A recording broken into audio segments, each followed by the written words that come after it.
$3. That was the sum total of my worldly wealth. 3 crumpled, sweat-stained bills tucked into the worn leather of my pocket. It was a paltry sum, barely enough for the rope and coffee I'd come to Copper Falls for. But on that Saturday morning, under a sky the color of a dull blade, it would prove to be the most expensive money I ever spent. The sound of the auctioneer's voice sliced through the market day chaos, not with the hearty ring of a man selling cattle, but with the grating rasp of a rusty saw tearing through something it shouldn't. The main street was a chaotic river of humanity, dust kicked up by 1,000 boots and hooves hung in the air tasting of dry earth and animal sweat. Ranchers with faces carved from oak bargained with miners whose skin was permanently stained with the mountain's grit. I'd seen it 100 times, this dance of commerce and desperation. It was a life I knew, a life of solitude on my ranch, broken only by these necessary trips to civilization. I guided my horse best through the throng, my mind on practicalities. But that grating voice drew me in a siren's call, promising not beauty, but ruin. Near the old grain warehouse, the crowd was thicker, a knot of sweating, jostling men. Their voices weren't just loud. They were feverish, laced with a predatory hunger that made the coffee I couldn't afford churn in my gut. This wasn't an auction for livestock or equipment. This was something darker, something primal. Dismounting, I pushed my way through the wall of broad shoulders and stained felt hats. The air here was thick with the stench of cheap whiskey and something else, a metallic tang of anticipation. Then I saw her. She stood on a crude wooden crate, a small bird-like figure against the brutal backdrop of the crowd. She couldn't have been more than a child, 16, maybe 17. Her body swallowed by clothes that were little more than stitched-together rags. Matted black hair clung to a face that was all sharp angles and bruised shadows. But it was her eyes that drove a spike of ice through my heart. They weren't just frightened. Fear was too simple a word. What I saw in those dark, fathomless pools was the abyss, a terror so absolute it had consumed everything else, leaving behind only the hollow echo of a soul that had already shattered.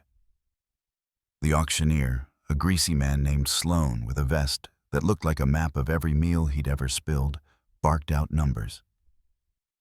$2. Who'll give me $2.50? A strong girl, look at her. Good for laundry, cooking. Anything you need? The men weren't looking at her face.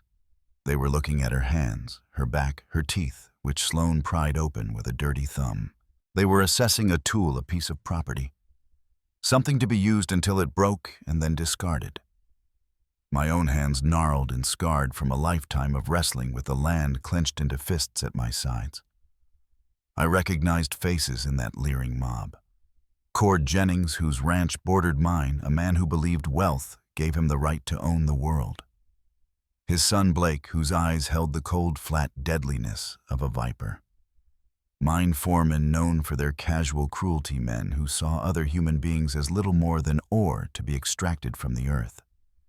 A man in a black coat, a newcomer I didn't recognize, raised a gloved hand. $3. Sloan's gavel was already rising, his face split by a triumphant, greasy grin. He was about to bring it down to seal her fate. And that's when it happened. A voice hoarse and unfamiliar cut through the din. $3.50. A collective gasp, a ripple of disbelief went through the crowd. Every head swiveled, every eye fixed on me. I felt the words on my own lips, a phantom vibration. My brain screamed at the fool who had spoken, but the words had already escaped, a rogue bullet fired into the heart of the moment. The girl's eyes, those bottomless pits of despair, found mine. And for a breathtaking, silent second, the raucous world of Copper Falls ceased to exist. There was only the chasm between us, a silent question passing from her soul to mine. Sloan's grin faltered, his face a mask of confusion.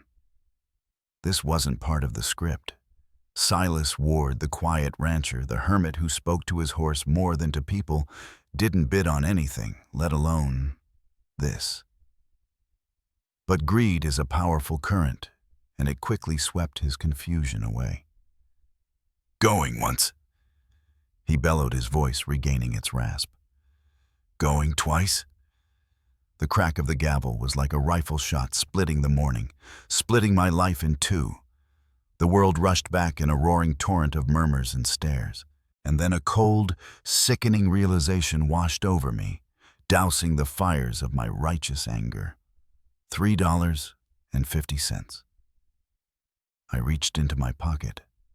My fingers, clumsy with dread, found the 3 crumpled bills. Not $3.50, just 3. A terrible, catastrophic miscalculation. The abyss in the girl's eyes shifted. The vacant terror was now replaced by a new, more personal fear. Fear of me. The man who had just bought her with a lie, a man who now stood frozen, impaled by the stares of 100 hostile eyes, the architect of her new and unknown damnation. The silence stretched thick and suffocating. The crowd, sensing a new kind of sport, leaned in their collective breath, held in anticipation. Sloane's piggy eyes narrowed, and he cleared his throat with a wet, impatient rasp. His palms, slick with sweat, extended towards me. "Payment, Ward, $3.50. The world seemed to warp around me. My mind was a stampede of panicked horses racing for an escape that didn't exist. The $3 in my hand felt like a death sentence. Behind me, a low, cruel chuckle bubbled up from the crowd. The whispers spread like wildfire. The old hermit had finally lost his mind, bitten off more than his phantom money could chew. My face was hot, my collar suddenly too tight. I was about to be humiliated, run out of town on a rail of shame, and the girl? God only knew what would happen to her when they realized my bid was a fraud. That's when I felt it. A firm, heavy hand on my shoulder. I flinched, expecting a blow. Instead, I turned to see the weathered, impassive face of Marshall Tucker. We'd grown up together, 2 boys chasing lizards in the dust, but our paths had diverged so completely, he to the law, I to the silence of the hills.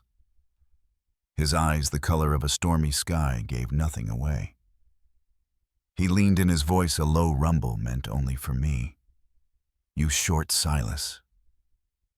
The question was a lifeline. Before I could even choke out a response, I felt the cold, hard press of metal against my palm. 2 quarters. Heavy, real, and a miracle. Tucker's gaze flickered to Sloane. "Pay the man." My hands were shaking, but I managed to uncurl my fingers and add Tucker's coins to my crumpled bills. I held it out. Sloane snatched the money with the speed of a striking snake, counted it twice as if expecting it to vanish, and then jerked his chin toward the crate. "She's yours. Got papers if you want 'em." He held out a crude, hand-scrawled document, the ink still wet and bleeding into the cheap paper. Papers. Like she was a broodmare or a new plow. The casual dehumanization of it all struck me with the force of a physical blow. I stared at the bill of sale, a testament to man's infinite capacity for cruelty, then looked back at the girl. She was trembling uncontrollably now. Her small hands clasped so tightly her knuckles were white, trying to make herself small enough to disappear entirely. The crowd was already breaking apart, their bloodlust sated for the moment. They were moving on to the next spectacle. Cattle this time. Something normal, something clean. I folded the piece of paper without reading it and shoved it deep into my jacket pocket, a brand of my shame. I approached her, slowly, deliberately, the way you'd approach a wild colt that had known only the whip. Every step felt like crossing a minefield. When I was a few feet away, the harsh morning light caught the ugly purple-black bruises that marbled her arms, the faint shadow of a handprint on her cheek. When my own shadow fell across her, she flinched so violently she almost fell off the crate. Not one man, multiple someones. I stopped and held out my hand, palm up. Not a demand, just an offering. "My name's Silas," I said, my voice softer than I'd heard it in years. "I'm not going to hurt you." She stared at my hand as if it were a coiled serpent. Minutes passed, each one an eternity measured by the frantic ticking of my own heart. When she finally spoke, her voice was a ghost, a wisp of sound I almost missed. "Mei-Lin." The words were fragile, broken things. My name, Mei-Lin. I nodded slowly, lowering my hand. Mei-Lin. It's a good name. My eyes swept across the dispersing crowd, the normal business of the day resuming as if nothing monstrous had just occurred. I looked back at her. The question that came to my lips was the most basic, most human one I could think of. "Are you hungry?" The question seemed to shatter her composure. A flicker of something other than fear, surprise, maybe disbelief crossed her face. She gave a single sharp nod, as if afraid the offer would be retracted if she hesitated. I gestured toward Bess. "There's a restaurant across the street. We'll get you some real food." But Copper Falls wasn't done with us.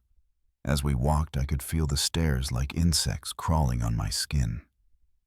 The whispers followed us, a venomous hiss. A white rancher, a known recluse, walking beside a Chinese girl he'd just bought. The town's sordid imagination was already writing a story for us, and it wasn't a pleasant one. We reached the restaurant, and the owner, a bull-necked man named Garrett, stepped out to block our path. His arms crossed over his barrel chest like a gate. "We don't serve her kind in here, Ward." His voice was flat, final. "Find somewhere else." His eyes flicked to Mei-Lin, and the unconcealed disgust in his gaze was a physical blow. "Maybe try the back alley behind Chen's laundry. That's where they belong." A cold, hard fury settled in my chest, heavy as granite. I had been a fool to think this would be simple. Buying her had been the easy part. The real price was just now coming due. In a town like Copper Falls, there was no simple path when a white man defied the unspoken laws governing a Chinese girl. I could feel Mei-Lin shrinking behind me, the brief spark of hope I'd seen in her eyes extinguished, replaced by that all-too-familiar resignation. Turning back wasn't an option. Not now. I had walked into this fire, and I'd be damned if I'd let her burn alone. Garrett's words hung in the air, fouling it, like the smoke from a tannery fire. I stared at him, my knuckles white, feeling the old familiar anger coiling in my belly. The same anger that had driven me to solitude in the first place. I could have walked away. I could have dragged Mei-Lin down the street, found some back alley vendor, kept the peace. That was the Silas Ward they knew. But something had cracked open inside me on this day. The dam that held back a lifetime of quiet rage had broken. "Her money's as good as anyone's," I said, my voice a low growl I barely recognized. "And since I'm paying, I reckon that makes it my money." Garrett, to his credit, didn't flinch. "Don't matter whose money it is," he sneered, his eyes scanning the crowd of onlookers that was beginning to gather, drawn by the scent of conflict. "I don't serve Chinamen in my establishment. It's bad for business. You understand, Silas? Nothing personal." But it felt deeply personal. With Mei-Lin a trembling presence at my back, it felt like an attack on the very core of my decision. It was a reaffirmation of the worldview that put her on that crate in the first place. I was about to turn to concede defeat when Garrett delivered the killing blow. "Might want to be careful, Ward," he said, a smug, ugly smile twisting his lips. "People are already talking. Wondering just what a lonely man like you plans to do with his new property." His eyes roamed over Mei-Lin with a lewd, suggestive glare. "Wouldn't want folks getting the wrong idea about your intentions." The threat was as clear as a noose. In a town this small, reputation was currency, and mine was about to be declared bankrupt. A whisper could destroy a man faster than a bullet. and a whisper about a white man and a Chinese girl was the most poisonous kind. My hands clenched into stones at my sides. "Problem here, gentlemen." Marshal Tucker materialized beside us, as if summoned from the dust itself. His hand rested on his gun belt, a casual gesture that was anything but. His eyes, however, were sharp as obsidian chips. "Because if there is a problem, maybe we should all take a walk down to my office and discuss it, in detail." Garrett's bluster instantly deflated. "No problem, Marshal. Just explaining the house rules to Mr. Ward?" Tucker nodded slowly, his gaze drifting from Garrett to me and finally to Mei Lin, who watched the exchange with the wide, terrified eyes of a trapped animal. "House rules. I see." He paused. "Well, as it happens, I know a place that serves excellent food to anyone with coin to pay for it. Mrs. Henderson's boarding house. Her dining room's open to the public." It wasn't a suggestion. It was a command wrapped in civility. I nodded curtly and gestured for Mei Lin to follow. As we walked away, I heard Garrett muttering under his breath, but he was smart enough to keep it below the threshold of the law. The walk to the boarding house was only 2 blocks, but it felt like a mile-long gauntlet. Every face we passed was a judge and jury. The stares ranged from hostile to curious to outright hateful. The news of what I had done, a mad act of defiance against the town's brutal order, was spreading like a plague. Mrs. Henderson, a stout woman with kind, crinkled eyes, took one look at Mei Lin's face, and the hardness in her own expression melted. "The poor child." She clucked her gaze sharp and angry, but not at us. "Looks half-starved. Come in, come in. I'll fix her up something proper." But as we sat at a small table in the corner, a temporary island of safety, the real storm was gathering. The other patrons whispered behind their hands, their meals forgotten. And through the front window I could see them. Small knots of men gathering on the street, loitering with intent. The same faces from the auction. The kind of groups that didn't gather for idle chatter. They gathered for trouble. Mrs. Henderson placed a steaming plate of beef stew and a hunk of fresh bread in front of Mei Lin. The girl stared at it as if it were a mirage. Her hand trembled so violently when she picked up the spoon that she almost dropped it. I realized with a gut-punching certainty that she was fighting back tears. When was the last time someone had shown her this simple, profound kindness? She ate with a desperate, heartbreaking urgency, as if at any moment the plate would be snatched away. I watched her, and the granite in my chest shifted, twisted into something painful. How long had she been hungry? How long had it been since she was treated as anything but an object? The dining room grew progressively quieter as other patrons finished their meals in a hurry and fled, not wanting to be caught in the crossfire. "Silas." Mei Lin's voice was a whisper so soft it was almost lost in the sudden, tense silence of the room. I looked up. Her dark eyes were fixed on my face, no longer empty, but filled with a deep, wrenching question. "Why you help me?" It was the question of the hour. The question I'd been asking myself since my own treacherous mouth had betrayed me. Why I'd come for rope. Instead, I'd bought a life with money I didn't have, and in doing so had declared war on my own town. It made no sense. "Don't know." I said the words brutally honest. Just seemed like the right thing to do. She studied my face, searching for a lie, a hidden motive. "Other men," she said, her voice dropping so low I had to lean in to hear. "They want different things. Bad things." Of course they did. That cold fury began to crystallize in my chest again.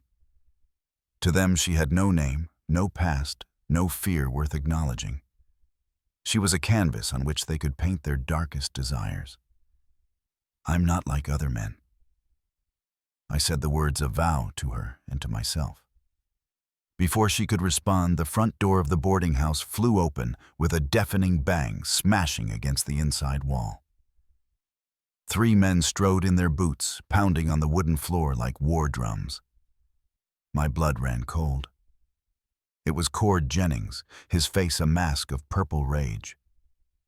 His son Blake stood beside him, a cruel smirk playing on his lips, his hand already resting on the butt of his pistol. And with them was Frank Morrison, the foreman from the East Mine, a man whose cruelty was legendary. They hadn't come for dinner. They'd come for us. Cord's eyes scanned the room, locking onto our corner table with unnerving accuracy. He stalked towards us, his sheer size and fury seeming to shrink the room. "Ward, what in the goddamn hell do you think you're doing?" I set down my coffee cup with a slow, deliberate motion, my hand surprisingly steady. "Eating dinner, Cord. You got a problem with that?" "My problem," he roared, spittle flying from his lips, "is that you just spit in the face of every decent family in this town. You walk in here bidding on some Chinese whore like she's a prize mare." The word whore struck the room like a physical blow. Mrs. Henderson gasped. Mei Lin's face went bone white, but a flicker of defiance I hadn't seen before lit her eyes. She did not look away. Slowly, deliberately, I pushed my chair back and stood up. The scraping sound was unnaturally loud in the sudden absolute silence. "Watch your mouth, Jennings." Blake stepped forward, his body coiled, his smirk widening. "Or what, old man?" He sneered, his hand tightening on his gun. "You gonna fight all 3 of us for her?" His eyes raked over Mei Lin with contempt. This was it. The moment of reckoning. Every instinct screamed at me to back down, to protect her from more trauma. But one look at her face, at that new fragile spark of defiance, and I knew I couldn't. To back down now would be to prove them right. It would be to agree that she wasn't worth fighting for. "I reckon," I said, my voice dangerously quiet, "that a man's worth isn't determined by the color of his skin. Same goes for a woman." Frank Morrison let out a harsh, humorless laugh. "You've gone soft in the head, Ward. Been alone on that ranch too long." His gaze full of venom flicked to Mei Lin. "Either way, this ends now." The air was so thick with menace you could taste it. Blake was practically vibrating with eagerness, hungry for the violence he was born for. I was 1 man old and outnumbered. But before a single gun could clear leather, Marshal Tucker's formidable frame filled the doorway once more. "Gentlemen," he said, his voice as calm as a summer lake, yet carrying the threat of a winter storm, "I surely hope we're not about to cause a disturbance in Mrs. Henderson's fine establishment." Cord whirled on him. "Tucker, this is your fault. You need to put a stop to this insanity. Ward's brought shame on this entire town." Tucker's gaze swept over the scene, lingering for a moment on Mei Lin, who sat frozen, a small still point in the swirling chaos. Then he looked back at Cord. "Last I checked, what a man does with his own money is his business. Long as it's legal." "Legal?" Blake spat the word like poison. "What's legal about buying a human being like she's a piece of beef?" "Well now," Tucker said, his voice taking on a thoughtful, almost conversational tone, "that's an interesting question. See, I've been doing some thinking about that auction, a lot of thinking, and I can't for the life of me figure out where those folks selling her got the legal right to do so." The room went dead silent. You could have heard a pin drop. The implications of Tucker's words landed with the weight of an anvil. If the sellers had no legal claim, the entire auction was an illegal act, and everyone who participated was an accomplice. Frank Morrison paled, clearing his throat nervously. "Now hold on, Marshal. We just thought—" "You thought you could buy a human being," Tucker finished for him, his voice hardening to flint. "And now you're just mad because Silas here outbid you. Makes a man wonder what your real intentions were." He took a step closer to the trio. A man might even call that human trafficking. The phrase hung in the air, electric and deadly. "You can't be serious," Cord bellowed, his face turning a dangerous shade of purple. "You're taking his side." "I'm not taking anyone's side, Cord," Tucker said, his voice flat. "I'm just pointing out that if any crime was committed here today, it wasn't by Silas Ward." His hand dropped once again to rest on his gun belt. "Now I suggest you gentlemen move along. Before I start asking a lot more questions, I'm sure you don't want to answer." Blake looked like he was about to explode, but Cord grabbed his arm, his own face a mask of stunned fury. "Come on," he muttered. As they turned to leave, Cord threw one last venomous look over his shoulder. "This isn't over, Ward." After they left, it felt as though the entire building exhaled. Mrs. Henderson let out a shaky sigh and began to clean tables with frantic, nervous energy. Tucker pulled up a chair. "They're not wrong about one thing," he said quietly. "This isn't over. Word's out. Not everyone in this town sees things my way." He looked at Mei Lin, his eyes full of a weary kindness. "You got somewhere safe to take her?"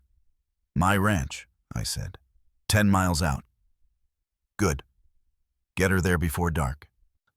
He leaned forward, his voice low and serious. "But you need to understand something, Silas.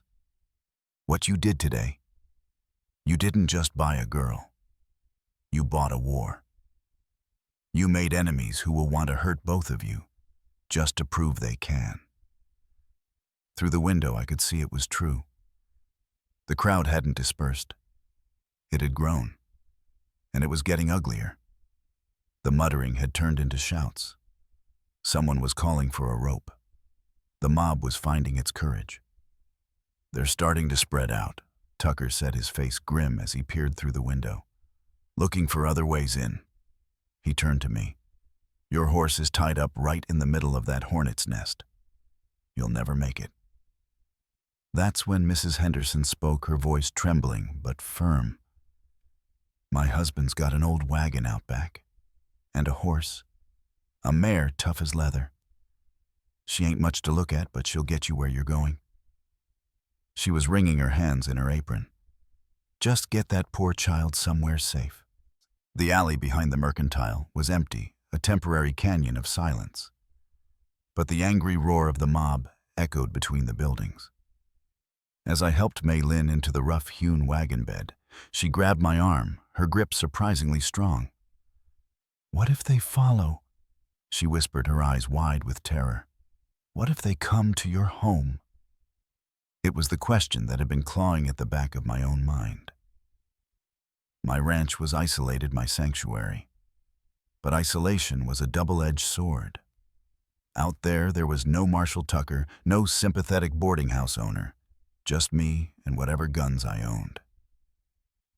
"We'll face that when it comes," I said, my voice rougher than I intended.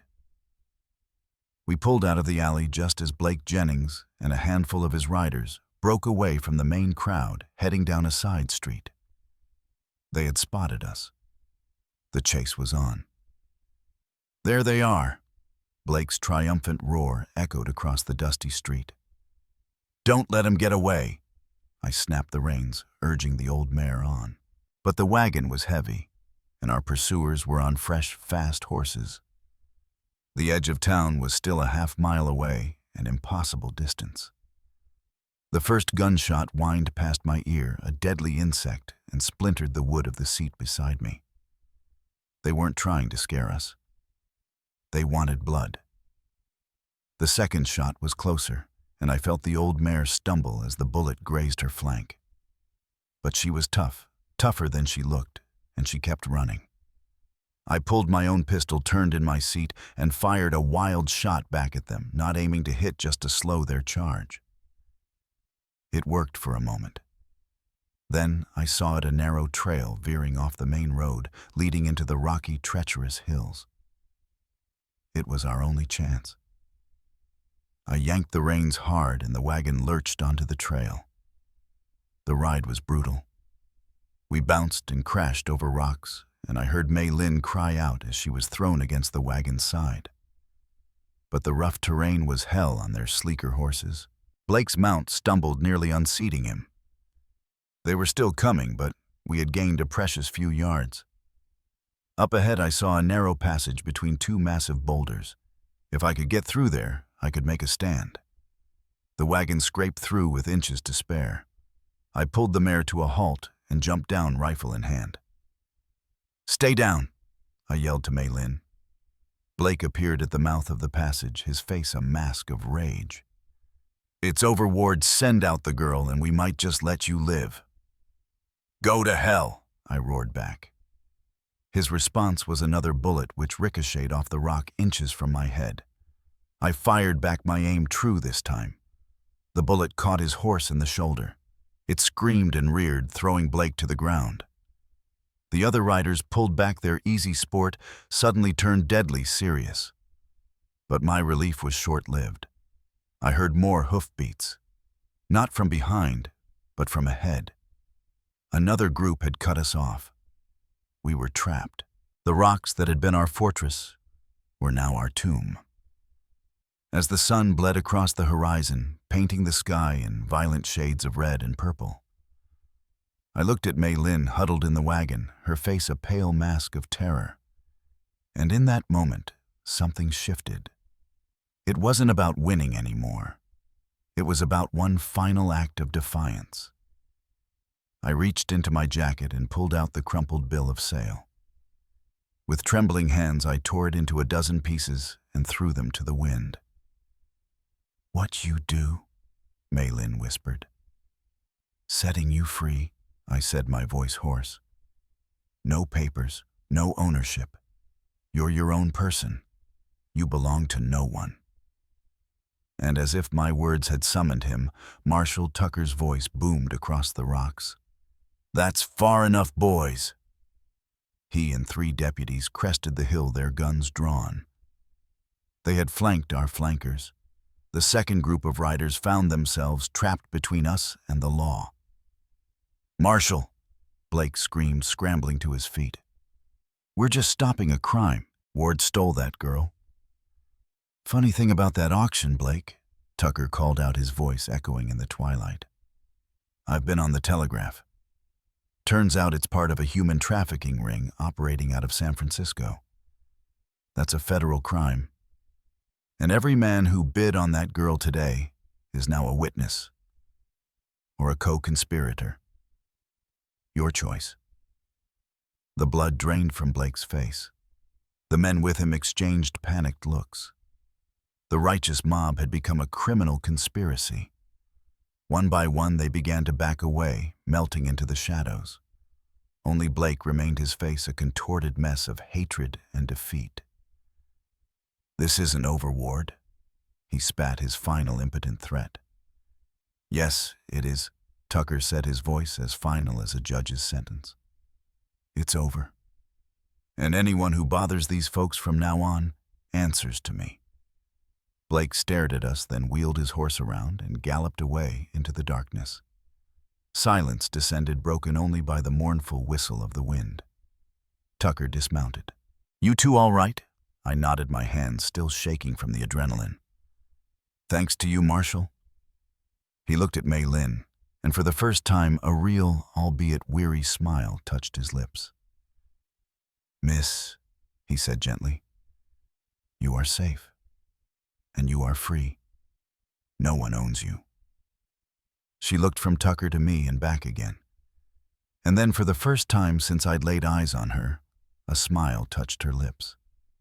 It was small, fragile, and the most beautiful thing I had ever seen. "What happens now?" she asked, her voice clear. I looked out across the vast, empty expanse of land that stretched toward my ranch. It was a big place. Too big for one old, lonely man.